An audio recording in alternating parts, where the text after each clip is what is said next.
half the year is already over. What if the truth is, that's an advantage?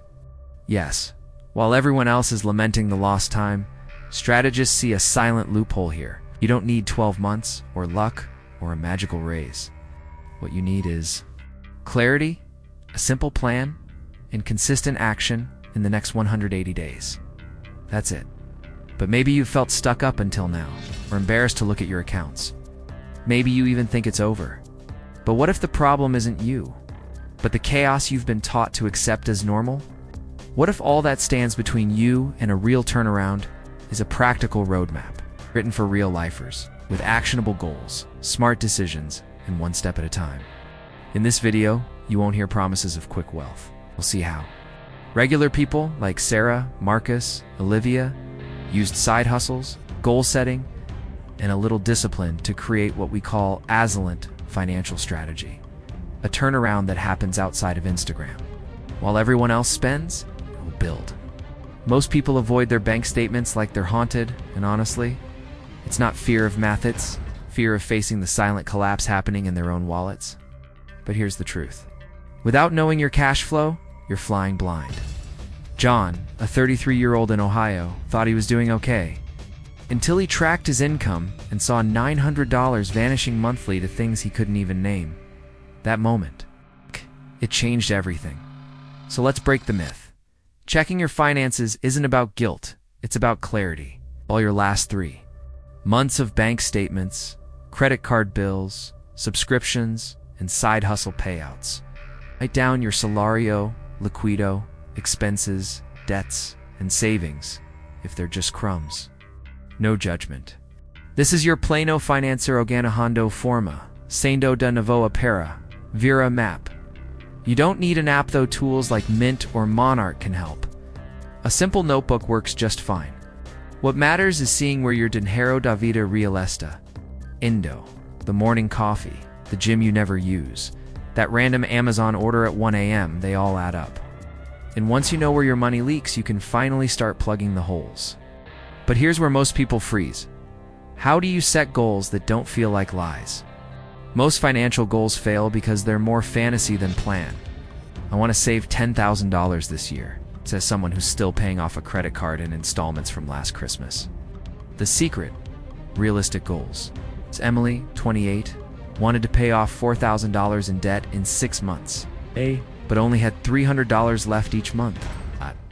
She adjusted her goal to $1,800, and for the first time, she felt like she could win, and she did. Resetting isn't about giving up. It's about making peace with real life and still pushing through. Take the goal you had in January and ask yourself, does it still make sense? Is it sustainable? Does it need tweaking? Maybe you were aiming for the moon, and now you just want to get out of the hole, and that's okay. Financial progress isn't measured in miles, it's measured in movement.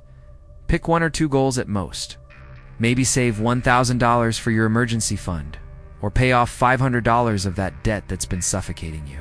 This is a game changer. By focusing, you eliminate the invisible pressure of trying to solve everything at once. And that sets the stage for the next step, figuring out where exactly your money has been going without you realizing it. You know that feeling at the end of the month, when your money disappears and you can't figure out how? It's not bad luck, it's a lack of tracking. Money slips through the cracks. A forgotten subscription, 3 coffees a week, Saturday night's takeout.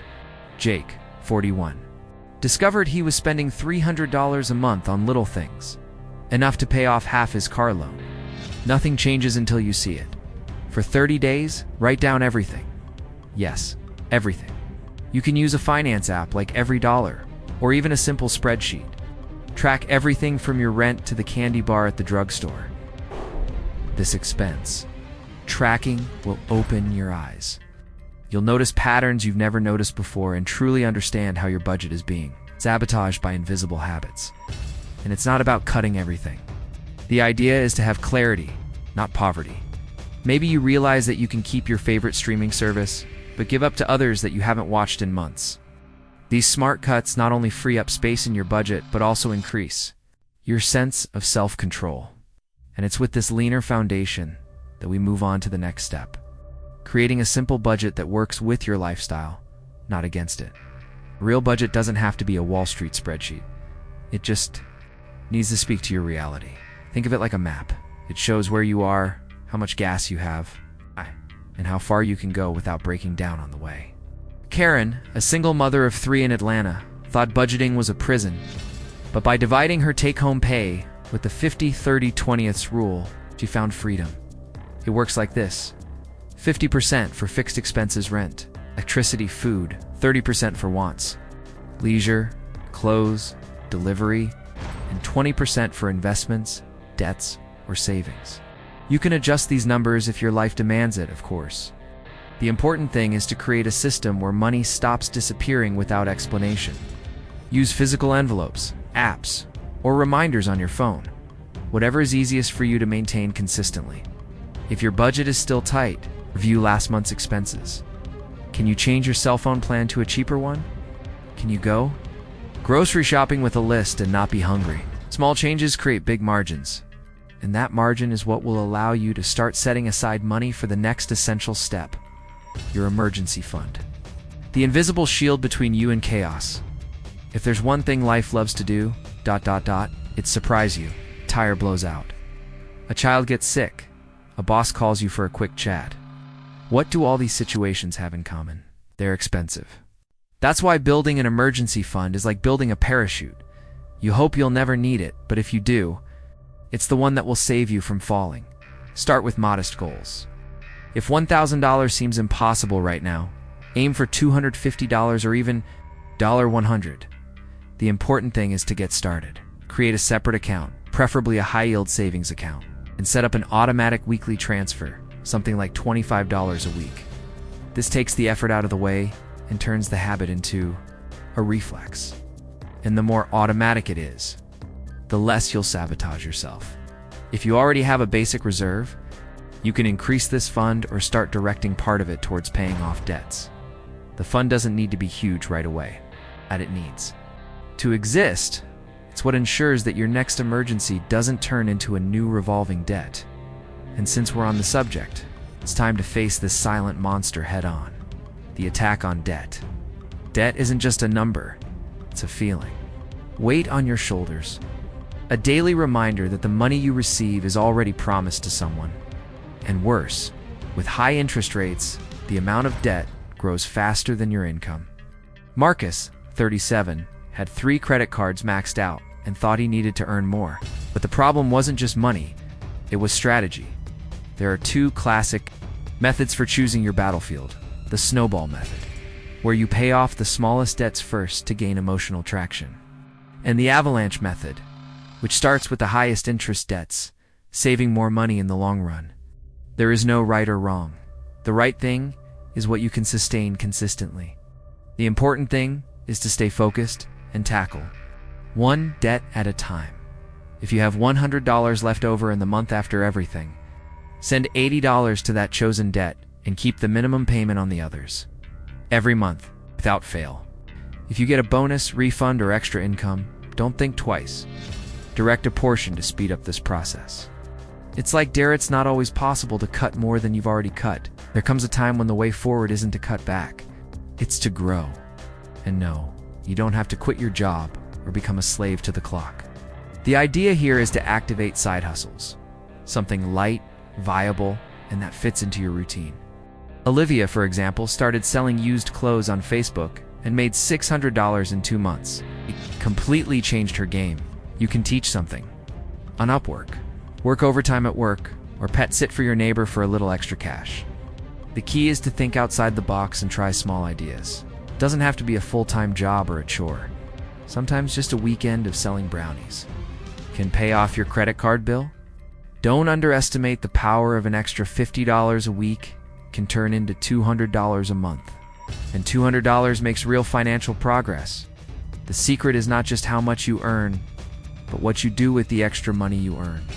If you increase your income and leave it all mixed up in the same account, the money disappears.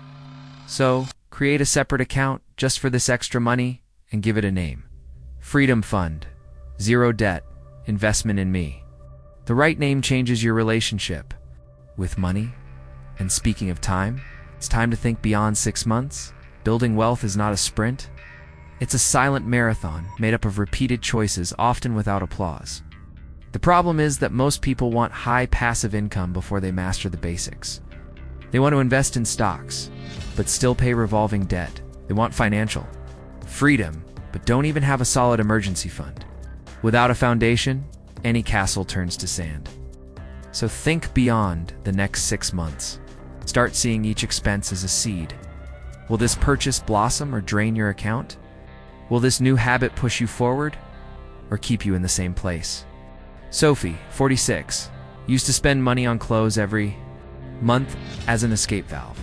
Today, she automatically saves 15% of her net salary and calls it buying my peace of mind for the future. And here's a secret that no one tells you. The more organized your life is, the easier it becomes. And it's not because everything has been solved. It's because you've automated what used to drain you. You creating a long-term financial plan is like growing a tree. At first, it seems like nothing is happening. But one day you look back and realize that you've already built something that no one can take away. And that's exactly why we now need to go back to the beginning, but with different eyes. If you've made it this far, you already have a plan that works in the real world. You've done your diagnosis. You've reset your goals. You've tracked your spending. You've created a budget. You've built an emergency fund. You've attacked your debts. You've increased your income. And you've planted a new mindset that's not luck, it's construction. Now imagine it's December. You open your bank app and smile. Not because you're a millionaire, but because, for the first time, is in control. You have clarity, security, and a plan. People are rushing to fill holes, and you have peace in your pocket and in your head. If this is what you want for yourself, write a word here in the comments. December. It's not just a month, it's your turning point. Your silent commitment. Your reminder that time is still on your side. Because as they scroll, you build.